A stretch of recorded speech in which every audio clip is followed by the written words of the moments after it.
ગુજરાતના તમામ સ્ટુડન્ટ્સને સીધી અને સરળ ભાષામાં કરંટ અફેર્સના વિડિયોઝ સમજાવવાનો અમારો મકસદ છે.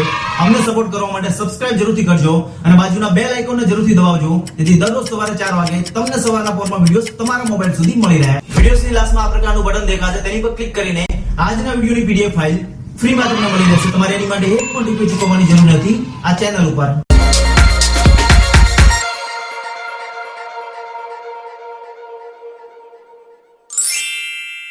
તો સૌથી પહેલી ન્યૂઝ નીકળીને આવે છે વિનોદ કુમાર શુક્લાને 59મો જ્ઞાનપીઠ એવોર્ડ આપવામાં આવ્યો છે 2025 ની અંદર. તે એક હિન્દી સાહિત્યના એક પ્રખ્યાત લેખક છે અને તે છત્તીસગઢના પ્રથમ એવા લેખક છે જેને 2025 ની અંદર જ્ઞાનપીઠ એવોર્ડ આપવામાં આવ્યો છે. વાત કરી છે અહીંયા જ્ઞાનપીઠ એવોર્ડની, તો સૌપ્રથમ વાર અંગ્રેજી ભાષામાં આપવાની શરૂઆત કરવામાં આવી હતી અથવા તો ઘોષણા કરવામાં આવી હતી 2013 ની અંદર અમિતાભ ઘોષને તેની કૃતિ ધ શેડો લાઇન માટે, અને 2018 ની અંદર સૌપ્રથમ વાર અંગ્રેજી ભાષામાં જ્ઞાનપીઠ એવોર્ડ આપવામાં આવ્યો હતો. વર્ષ 1965 થી ભારતીય બંધારણની 22 જેટલી ભાષાઓની અંદર આ એવોર્ડ આપવામાં આવે છે અને જીતવાવાળી વ્યક્તિને 11 લાખની રોકડ રકમ અને સરસ્વતીની કાશ્ય પ્રતિમા આપવામાં આવે છે. આની સાથે સૌપ્રથમ વાર જ્ઞાનપીઠ એવોર્ડ આપવાની શરૂઆત કરવામાં આવી હતી 1961 ની અંદર, અને પ્રથમ એવોર્ડ મળેલો હતો 1965માં મલયાલમ કવિ જી શંકર કુરુપને તેની કૃતિ ઓડક કુજલ જેને બાંસુરી તરીકે ઓળખાય છે. અને સૌપ્રથમ વાર ગુજરાતી સાહિત્યમાં જ્ઞાનપીઠ એવોર્ડ આપવામાં આવ્યો હતો 1967 ની અંદર ઉમાશંકર જોશીને તેની કૃતિ નિશિત માટે આપવામાં આવ્યો છે. અને અત્યાર સુધીમાં ટોટલ 8 જેટલી મહિલાઓને આ જ્ઞાનપીઠ એવોર્ડ આપવામાં આવ્યો છે. અને પ્રથમ જે મહિલા હતી જેને આ એવોર્ડ મળેલો હતો તેનું નામ છે આશાપૂર્ણા દેવી, જે બંગાળથી બિલોંગ કરે છે, જેને 1976 ની અંદર સૌપ્રથમ જ્ઞાનપીઠ એવોર્ડ આપવામાં આવ્યો હતો મહિલાની અંદર. આ ખાસ યાદ રાખવું. ત્યાર પછી વર્લ્ડ નો ટોબેકો દિવસ ઉજવવામાં આવ્યો 2025 ની અંદર 31 મેના રોજ, જેની થીમ રાખવામાં આવી હતી unmaking the appeal exposing industry technique on tobacco and narcotics products. આ દિવસ ઉજવવાની શરૂઆત કરવામાં આવી હતી 1987 ની અંદર વર્લ્ડ હેલ્થ ઓર્ગેનાઇઝેશન દ્વારા, જેનો મુખ્ય હેતુ હતો તમાકુથી થતા નુકસાન સામે અવેરનેસ ફેલાવવાનો અને મોટી મોટી કંપનીઓને બંધ કરવાનો અને યુવાનોની સામે રક્ષણ મેળવવાનો અને તમાકુ છોડવા માટે પ્રોત્સાહન આપવાનો અને કડકથી કડક નિયમ બનાવવાનો મુખ્ય ઉદ્દેશ હતો. રિસન્ટલી ભારત અને મંગોલિયા વચ્ચે સંયુક્ત સૈન્ય અભ્યાસ નોમેટ્રિક એલિફન્ટનું આયોજન કરવામાં આવ્યું હતું 31 મે થી 13 જૂન વચ્ચે, જેનો મુખ્ય ઉદ્દેશ હતો આતંકવાદી વિરોધી કામગીરી કરવાનો અને બંને દેશો વચ્ચે સ્નાઇપર અને યુદ્ધ અભ્યાસનું આદાન પ્રદાન કરવાનો મુખ્ય ઉદ્દેશ હતો સૈનિકો વચ્ચે, અને આંતર સંબંધો વધારવાનો અને માનવવાદી મિશન તૈયાર કરવાનો મુખ્ય ઉદ્દેશ હતો. ભારત અને મંગોલિયા વચ્ચે જે સૈન્ય અભ્યાસ આયોજન કરવામાં આવ્યું હતું નોમેટ્રિક એલિફન્ટાનું તેનો. ત્યાર પછી ભારતનો જીડીપીનો વૃદ્ધિ દર 6.5% રહેશે તેવી જાહેરાત કરી હતી 2025-26 ની અંદર રિઝર્વ બેંક ઓફ ઇન્ડિયા દ્વારા. જીડીપીનો મુખ્ય ઉદ્દેશ હતો આર્થિક વૃદ્ધિ, ઉત્પાદન અને જીવન ધોરણ માપવા માટે ઉપયોગ કરવામાં આવે છે અને વિકાસથી સરખામણી કરવામાં આવે છે આ જીડીપીના દરને ધ્યાનમાં રાખીને. વાત કરી છે જીડીપીની, તો સૌપ્રથમ વાર જીડીપીની ગણતરી કરવામાં આવી હતી અથવા તો શોધ કરવામાં આવી હતી સાયમન ક્રુઝનેટ દ્વારા 1934 ની અંદર. આ છે સાયમન ક્રુઝનેટ, જે અમેરિકન રશિયન ઇકોનોમિક્સ સાયન્ટિસ્ટ છે, જેને સાયમન ક્રુઝનેટ તરીકે ઓળખાય છે, જેણે જીડીપીની શોધ કરેલી હતી 1934 ની અંદર. ક્લિયર? રિસન્ટલી ભારતના અવિનાશ સાંભલેએ 26મી એશિયન એથ્લેટિક ચેમ્પિયનશિપમાં ગોલ્ડ મેડલ જીત્યો છે 2025 ની અંદર, જે મહારાષ્ટ્રથી બિલોંગ કરે છે.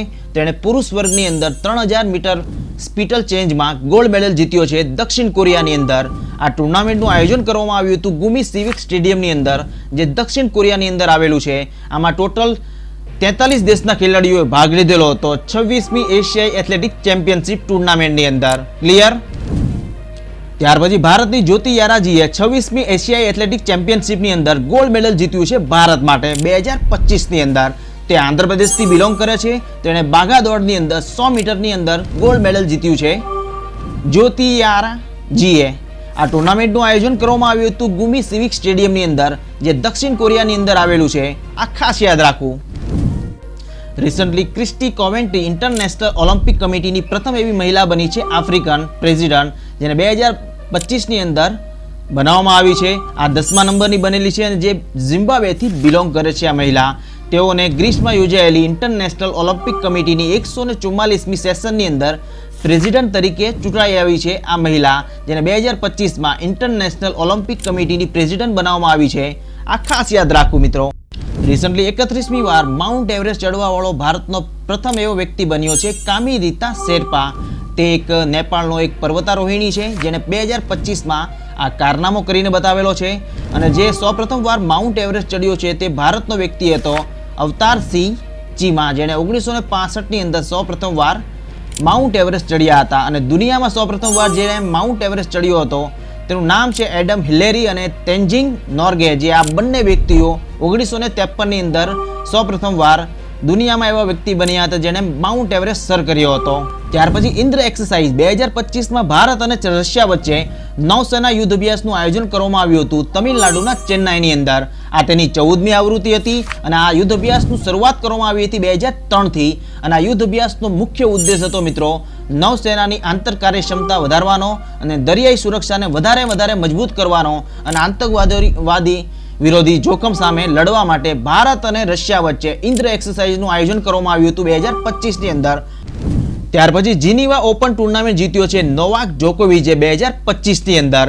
તેણે આ ખિતાબ 100મી વખત જીતવાવાળો સૌપ્રથમ દુનિયાનો વ્યક્તિ બન્યો છે, જે સર્બિયા દેશનો ખેલાડી છે અને ટેનિસ ખેલાડી સાથે જોડાયેલો છે.